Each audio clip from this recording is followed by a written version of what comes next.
আমরা সকলেই জানি যে আমাদের কাছে একেবারে নিকটে চলে এসেছেন রমাদান মাস। কি মাস বলেন? কি মাস? রমাদান মাস। মুমিনের একটি ইবাদতের একটি সৃজন, একটি ইবাদতের একটি মাস হচ্ছে রমাদান মাস। যারা ব্যবসা করে, ব্যবসায়িকরা তাদের সৃজন আসার আগে 2-3 মাস আগে পরিপূর্ণভাবে প্রস্তুতি নিতে থাকেন। দোকানের মধ্যে যদি মালের কমতি থাকে, মাল দিয়ে ভরপুর করে নেন। কেন? উদ্দেশ্য একটা, টার্গেট একটা, ব্যবসা সৃজনে তারা ব্যবসা করবে। তেমনই ভাবে যারা মুমিন তাদের ইবাদতের একটি সৃজন, ইবাদতের একটি মাস হচ্ছে রমাদান মাস। কি মাস? রমাদান মাস। এই রমাদান মাস আসার আগেই তারা প্রস্তুতি নিতে থাকেন রমাদান মাসের মধ্যে কিভাবে কাটাবে, রমাদান মাসে আল্লাহ পাক রব্বুল আলামিনের নৈকট্য কিভাবে অর্জন করবে।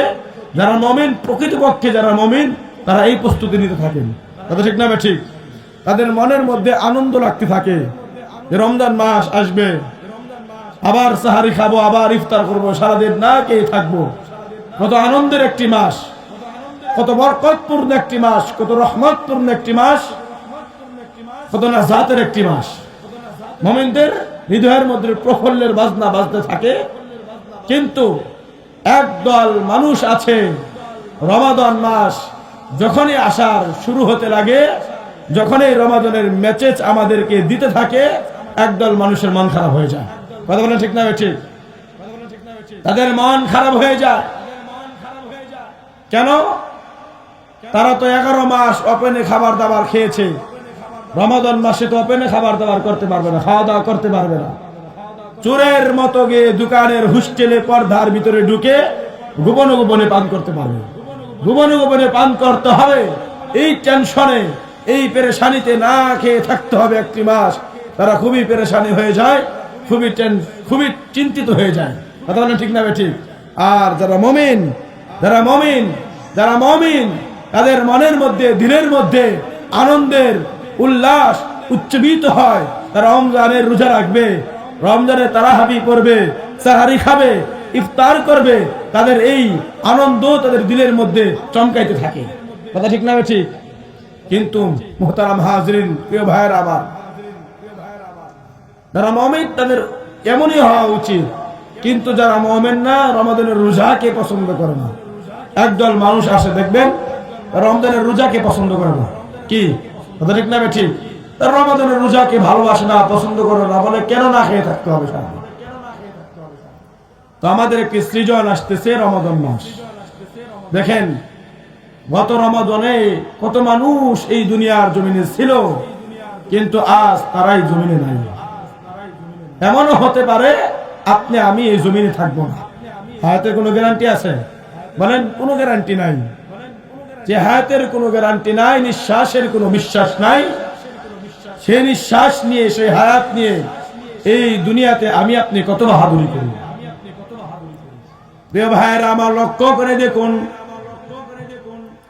গত রমাদানের মাসের মধ্যে কত মানুষ জীবিত ছিলেন।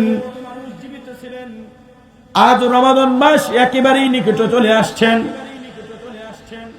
এই রমাদানের মাসে অনেক মানুষ দেখেন জীবিত নাই। তারা জানতো না যে আমি 24 সালের রোজাগুলো রাখতেছি, 2025 সালের রোজাগুলো রাখতে পারবো কিনা, এই কথা তারা জানতো না। কথা বলেন ঠিক না? ঠিক।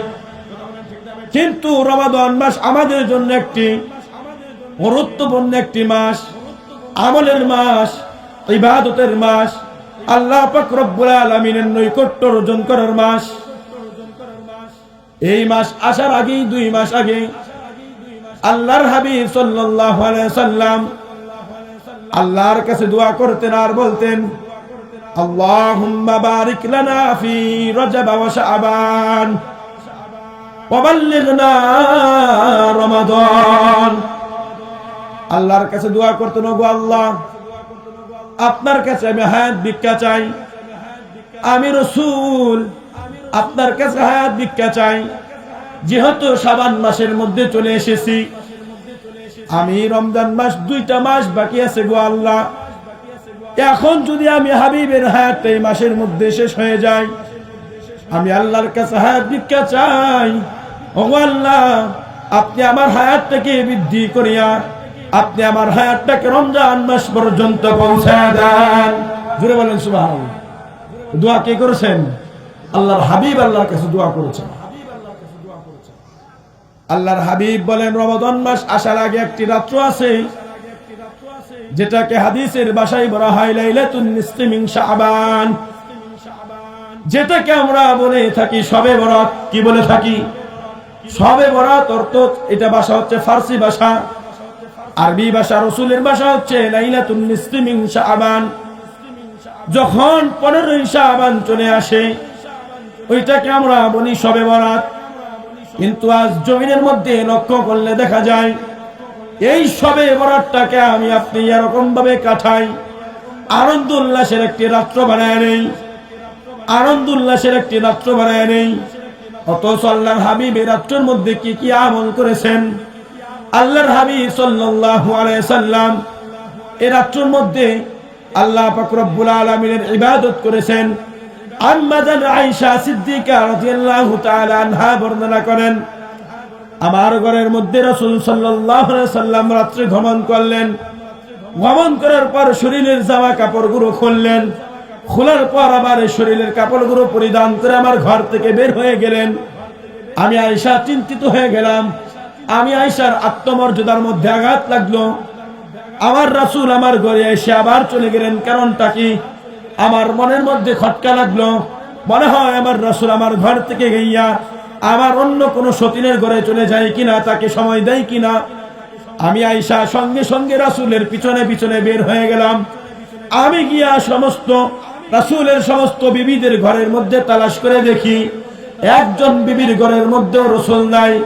আমি তালাশ করতে করতে জান্নাতুল বাকির মধ্যে চলে গেলাম। সেখানে গিয়ে দেখি আল্লাহর হাবিব সাল্লাল্লাহু আলাইহি সাল্লাম আসমানের দিকে তাকায়া দোয়া করেন। দোয়া করতেছেন, ওগো আল্লাহ, ওগো আল্লাহ, এই কবরবাসীদের মধ্যে যারা কবর বাসিন্দা হয়ে গেছে তাদেরকে আপনি মাফ করিয়া দেন। আল্লাহর হাবিব যখন এই দোয়া করতেছেন, সব বিষয়ে দোয়া করতেছেন, এক পর্যায়ে আল্লাহর হাবিব দোয়া শেষ করে আমাকে দেখলেন। আমাকে দেখে আল্লাহর হাবিব বুঝার বাকি নাই, বুঝার কোনো বাকি নাই। আল্লাহর হাবিব বলেন, ও আয়েশা, তুমি কি এইটা ভেবেছো তোমার ঘরের মধ্যে গিয়ে আমি শরীরের কাপড়গুলো খুলে আবার পরিধান করে চলে আসলাম? তুমি কি এইটা ভেবেছো আমি অন্য কোনো বিবির ঘরে চলে গেছি? আম্মা জান আয়েশা রাসূলকে কতটুকু ভালোবাসতেন দেখেন। আম্মা জান আয়েশার দিলের মধ্যে, মনের মধ্যে যে কথাটা তার জেগে উঠেছে সেই কথাটা আল্লাহর হাবিবকে বলেন। বলেন, গো আল্লাহর হাবিব, আমার মনের মধ্যে এই পরিমাণ এমন একটি ধারণা এসেছে, মনে হয় আপনার ঘরে আমার ঘরে সময় না দিয়া অন্য কোনো ঘরের বিবির কাছে চলে যাবেন। আল্লাহর হাবিব বলেন, আম্মা জান আয়েশাকে বলেন, ও আয়েশা, তুমি এই কথাটা কিভাবে চিন্তা করলা, কিভাবে ভাবলা? তোমার সঙ্গে তোমার আল্লাহ এবং তোমার আল্লাহর হাবিব আমি নবীজি তোমার সঙ্গে বিশ্বাসঘাতকতা কিভাবে করব? ওরে আয়েশা, আমার স্মরণ ছিল না লাইলাতুন নিসফি মিন শাবানের একটি রাত। এই রাত্রটা কত বড় ফজিলতপূর্ণ একটি রাত্র আয়েশা, তুমি জানো রে? বনি কলবের গোত্রের মানুষেরা যে পরিমাণ ছাগল চড়াইতেন, এক একজন মানুষ অন্তত পক্ষে কম পক্ষে হলেও 4 থেকে 500 বকরি চড়াইতেন।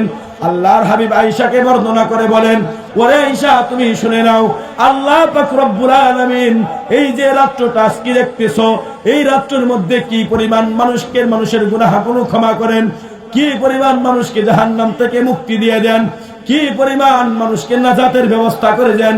ওই যে বনি কলবের গোত্রের মানুষরা বকরি চড়াইতেন, এক একজন মানুষ যে পরিমাণ বকরি চড়াইতেন, আল্লাহ পাক রব্বুল আলামিন এই রাত্রের মধ্যে বনু কলবের গোত্রের মানুষের যে পরিমাণ বকরি আছে তাদের থেকে অধিক বেশি এই রাত্রের মানুষদেরকে আল্লাহ পাক রব্বুল আলামিন ক্ষমা করিয়া দেন। সুবহানাল্লাহ বলেন। বনু কলবের মানুষেরা বকরি চড়াইতেন, তাদের থেকেও বেশি আল্লাহ পাক রব্বুল আলামিন এই রাত্র মানুষকে ক্ষমা করে দেন। এই রাত্রটি কোনো সাধারণ কোনো রাত্র নয়। এই রাত্রটা আপনি আজ হালুয়া রুটি নিয়ে ব্যস্ত থাকি, আনন্দ উল্লাসে ব্যস্ত থাকি না। এই রাত্র হালুয়া রুটি খাওয়ার রাত্র নয়, এই রাত্র খিচুড়ি খাওয়ার রাত্র নয়, এই রাত্র আনন্দ উল্লাস করার রাত্র নয়। এই রাত্রটি হলো আল্লাহ পাক রব্বুল আলামিনের ইবাদতের রাত্র, আল্লাহ পাক রব্বুল আলামিনের নৈকট্য অর্জন করার রাত্র। এই রাত্রটি হলো আল্লাহ পাক রব্বুল আলামিনের কাছের মানুষ হওয়ার রাত্র। কিসের রাত্র? আল্লাহ পাক রব্বুল আলামিনের নৈকট্য অর্জন করার রাত্র। আজ এই রাত্রটাকে আমি আপনি কিভাবে উল্লাস করি, কিভাবে পালন করি? চিন্তা করে দেখেন আল্লাহর হাবিব কি কি কাজ করতেন এই রাত্রের মধ্যে।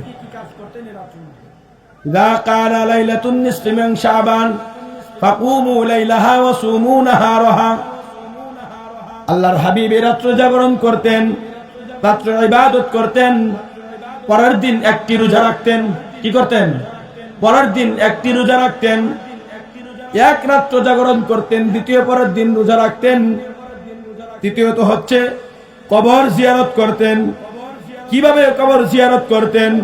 দলবদ্ধ হয়ে সাথীদেরকে নিয়ে যেতেন না, একা একই গিয়ে আল্লাহর হাবিব সাল্লাল্লাহু আলাইহি সাল্লাম রাত্রের মধ্যে জিকির করতেন, দোয়া করতেন কবর বাসিন্দাদের জন্য, কবর জিয়ারত করতেন।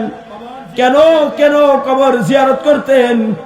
আল্লাহ পাক রব্বুল আলামিন এই রাত্রের মধ্যে চতুর্থ আসমান লাউহে মাহফুজ থেকে, এই যে জমিন থেকে আসমানটা আমি আপনি দেখি, আল্লাহ পাক রব্বুল আলামিন তো এমন একজন আল্লাহ, জমিনও আছে আসমানও আছে, সমস্ত জায়গার মধ্যে আছে। তারপর আল্লাহ পাক রব্বুল আলামিন চতুর্থ আসমান লাউহে মাহফুজ থেকে প্রথম আসমানের মধ্যে আল্লাহ পাক রব্বুল আলামিন চলে আসেন, আর মানুষদেরকে ডেকে ডেকে বলতে থাকেন, আলা মিন মুস্তাগফিরিন ফাগফিরুলাহ, আলা মিন মুস্তাগফিরিন ফাগফিরুলাহ, আলা মিন মুস্তাগফিরিন ফাগফিরুলাহ। আল্লাহ পাক রব্বুল আলামিন এই রাত্রের মধ্যে মানুষকে চতুর্থ আসমান থেকে প্রথম আসমানের মধ্যে চলে আসে আর বলে, কি আসো গুনাহ করেছো, কি আসো গুনাহ করেছো, আমি আল্লাহর কাছে মাফ চাও, আমি আল্লাহ তোমাদেরকে গুনাহ থেকে মুক্তি দিয়ে দিব। কি আসো রিজিকের অভাব, আমি আল্লাহর কাছে রিজিক চাও, আমি আল্লাহ তোমাকে রিজিকের ব্যবস্থা করে দিব। কি আছো ঋণগ্রস্তর মধ্যে আছো, আমি আল্লাহর কাছে ঋণ থেকে পানাহ চাও, আমি আল্লাহ তোমাকে ঋণ থেকে মুক্তি দিয়ে দিব। কি আছো রোগ অসুস্থতার মধ্যে ভুগতেছো, আমি আল্লাহর কাছে অসুস্থতা থেকে মুক্তি চাও, আমি আল্লাহ তোমাকে মুক্তি দিয়ে দিব। কি আছো অভাবের মধ্যে, আমি আল্লাহর কাছে অভাব থেকে মুক্তি চাও, আমি আল্লাহ তোমাকে অভাব থেকে দূর করিয়া দিব। কি আছো স্বামী স্ত্রীর মধ্যে অমিল অসম্পর্কের মধ্যে কি আছো, আমি আল্লাহর কাছে মুক্তি চাও, আমি আল্লাহ সব ব্যবস্থা করে দিব। এই কথা বলেন কে? আল্লাহ বলেন। কে বলেন? আল্লাহ মানুষকে ডাকে এনার বলেন, ওরে মানুষ, আমি আল্লাহর কাছে মাফ চাও, আমি আল্লাহ তোদেরকে মাফ করে দিব। কিন্তু আমি আপনি এমন পরিমাণ নাফরমান বান্দা বান্দি, এই রাত্রটা ইবাদত না করিয়া, আল্লাহ পাক রব্বুল আলামিন নৈকট্য অর্জন না করিয়া, এই রাত্রের মধ্যে আমি আপনি আতশবাজি করি, আনন্দ উল্লাস করি, ইবাদতের কোনো খবর নাই, ইবাদতের কোনো ধারে কাজে নাই, শুধু আনন্দ আর উল্লাস আর উল্লাস, আতশবাজি করে রাত্রটা কাটাই। ইসলাম শরীয়ত এটা সমর্থন করে না, আতশবাজি ইসলাম শরীয়ত সমর্থন করে না। আল্লাহ পাক রব্বুল আলামিন যে বলেছেন এই রাত্রে ইবাদত করো, আমি আল্লাহ পাক রব্বুল আলামিন নৈকট্য অর্জন করতে পারো, আমি আল্লাহ পাকের নৈকট্য যদি অর্জন করতে পারো রে বান্দা বান্দি, তোমাদের আর কোনো প্রয়োজন নাই, জান্নাতে যাওয়ার কোনো আর কোনো প্রয়োজন নাই, আমি আল্লাহ তোদেরকে জান্নাতের মধ্যে পৌঁছে দিব। বলেন সুবহানাল্লাহ।